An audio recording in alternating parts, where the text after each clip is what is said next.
back to Animation Station, your normal sister for anything and everything animation, including TV and movies as well. I'm your host, Jackson Small. Welcome back to Castlevania-Thon. It's time to play Castlevania 3, Dracula's Curse. I don't know why I said Castlevania, is weird. But to summarize my thoughts on the previous two, for those who haven't watched the videos yet, love the first one, hate the second one. What are my thoughts on the third? Let's find out together.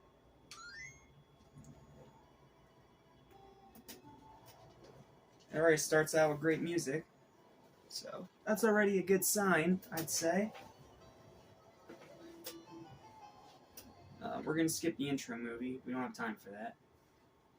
So let's just play the game. Let's go with the Angry Nerd standard.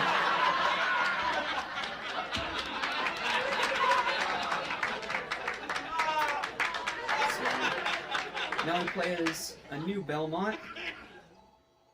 I believe this is Richter Belmont this time. And then we're right back in it. Same controls, same basic idea. It's all about how far you can get. This is also the hardest Castlevania, because you also have more playable characters, and the enemies are a lot more challenging. So if you can beat this game, you are the most pro MLG gamer of all time. Just gonna make that very clear. So let's see how far I can get, shall we? So we got the skeletons. Collect hearts. Make sure we can't whip the wall. Nope, nothing worth anything up here. The stairs are going to be the hardest part of this game, because they put them in the most inconsequential spots. Like, you're trying to use items, but you're going to end up going up and down the stairs instead. Like, it is very annoying. But it definitely has improvements from the previous two games. It looks amazing. You have more great music, but you also have more cheap enemy placement, so it's kind of like a trade-off. You get a better game, but it's also a lot harder. And considering that the first two were already hard games, that's saying something.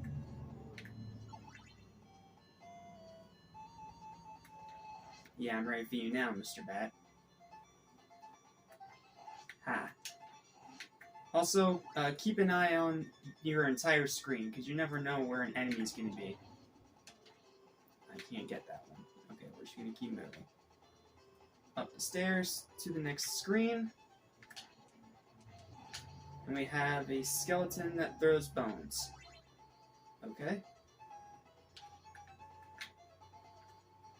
Just gotta time it. Watch his pattern. Yep, make him come to you. Dodge his bone, and you're good.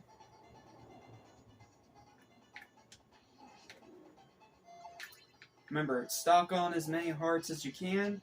That fuels your secondary weapon. That'll make the boss battles a lot easier. Haha, you're not getting me today, Mr. Skeleton. No, no, no. Now, this isn't my favorite Castlevania. You're gonna hear all about that one next time. But this is still a very good game, especially for the NES. So, for those who haven't played it before, definitely try this one out. Just don't expect to beat it in one go unless you're like a pro MLG gamer, or someone that's very familiar with retro stuff. Otherwise, the game's going to be very challenging for you. And there's those Medusas.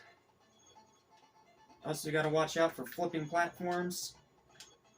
But once you get across, like this, just move on to the next screen.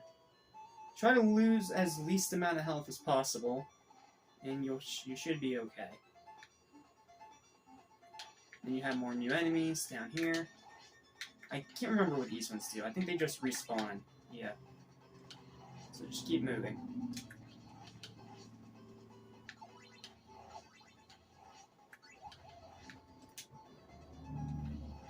I'm not sure exactly which enemies these are because I don't have the manual.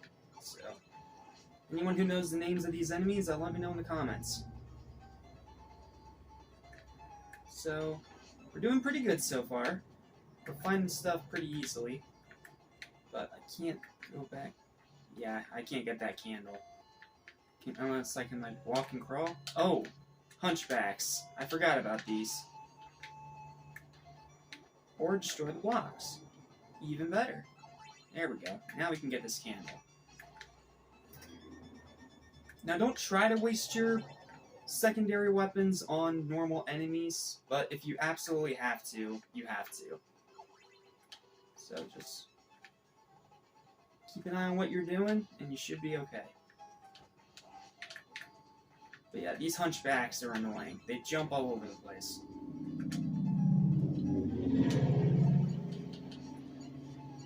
These statues can also be a little bit annoying, but if you know where to stand, you'll be fine.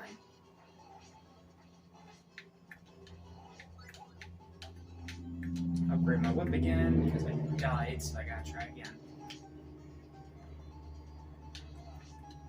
It also helps if you have save states on your emulator, because then you can be a little more forgiving and put yourself in a certain spot, make like your own checkpoints, so to speak. So go back down the stairs. Alright, I'm ready for him this time. Where is he? He's right there. Okay. So, sometimes you gotta just inch your way forward. Don't, like, go full throttle walking. Sometimes just inch your way forward.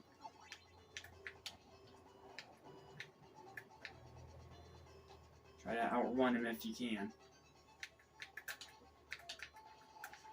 Or you'll end up doing that. Ow!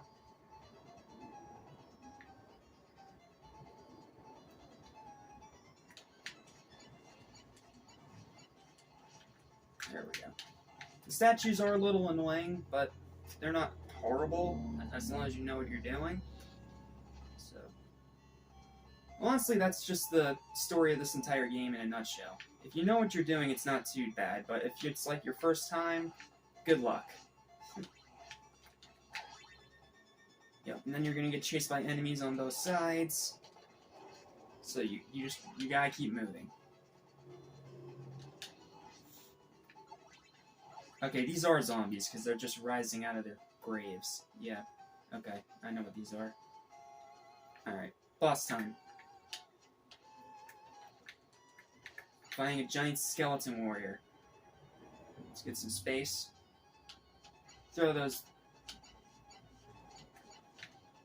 Oh, jeez. Oh, no. I'm stuck.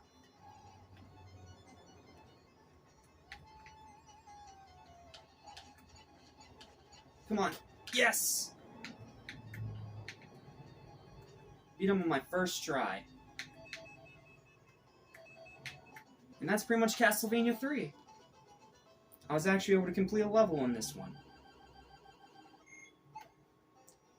Now, it doesn't mean it's easier. I think I just might have some better practice now. Oh, you also have some alternative paths. Like, you can go down, you can go up. But that's pretty much the game. I have played a good bit through this one, where I at least get new characters, but I've never beaten it. And this is definitely the hardest of the 3 games on the NES. Now, is it harder than Ninja Gaiden, though? That is really hard to say. But it is very difficult. But next time we're going to talk about an amazing game. Like, all these games are great, aside from Simon's Quest. That one can fuck off, but this one's great, and the first one was great, but the next one we're going to play is fucking outstanding. I'll tell you all about it next time when we play Super Castlevania 4 on the SNES.